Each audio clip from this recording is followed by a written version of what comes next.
think about that, sex is such a dominant feature of living stuff, not just of people, of pretty much living things. It's by far the preferred way that Mother Nature propagates things.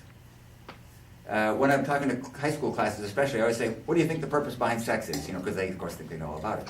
And the answer, well, it's to increase the number of the population. And I say, wrong. There's a much more efficient way. If you want to grow 1 million of me, okay, forget about sex, which is very expensive.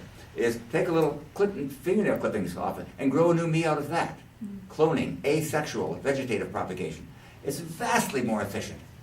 When you think of all the enormous investment of strategy, all the chicanery that plants use to get pollinators and squirrels and things to take their stuff, that just producing the seeds is very, very expensive. All that stuff that goes, that DNA stuff, it's dense, rich stuff. It costs. Getting it spread around. Everything, sex costs an awful lot. Mother Nature does not squander resources on something like that unless there's some very important advantage over asex, over vegetative propagation. And I probably onto it pretty much by now. It is diversity.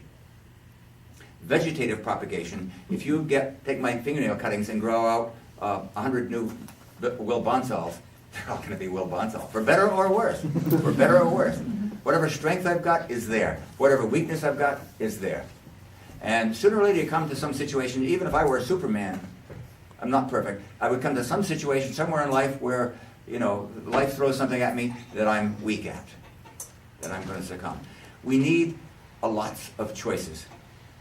I like to think we need a Will Bonsall, but we also need you, and we need a bunch of these things. Some of us are losers, and what we have to contribute to the genetic line is hard to say whether, and time will tell. We don't even know that.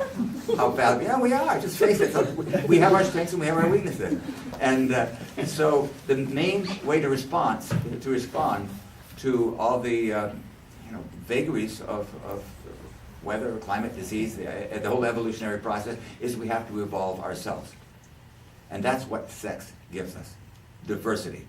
It gives us the new shaking of the dice, a new chance to try something that may mostly be, or very often be, worse than the initial, what we started with, but there's a certain percentage of them that will be superior in this way or that way.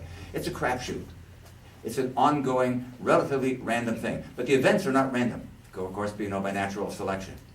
So sex is pretty cool. I have to tell you that. And so plant propagation is mainly sexual propagation. We'll have a little bit to say about asexual propagation, but and so there are. I'm not sure I'm doing this in a logical way, but when we save seeds, there are two things that we kind of need for this whole thing to work. We need, and they sound like they're the same kind of, but they're not. We need predictability, and we need a certain level of uniformity. Both of those, there's some, you can overdo both of them. It's like the Hagar, the Viking, the cartoon guy, he says, moderation is a good thing if you don't carry it too far.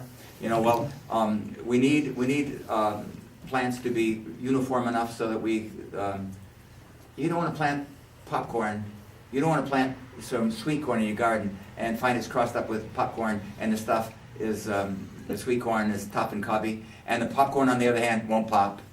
We want, these are totally wonderful plants, each of them, but we have to keep them separate, keep them genetically pure to us. But again, it can be overdone. And when plants get inbred or are selected to too fine a window so that they almost approach being a clone, then weakness comes in. So we need a certain amount of diversity, but we need a considerable amount of uniformity. Okay, so we've got to maintain that somehow.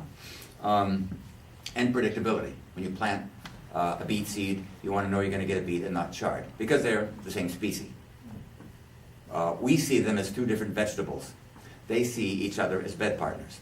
Okay, they will cross regularly, and they will give you something which is neither beets nor chard. So to know what you're going to get, we have to keep things pure.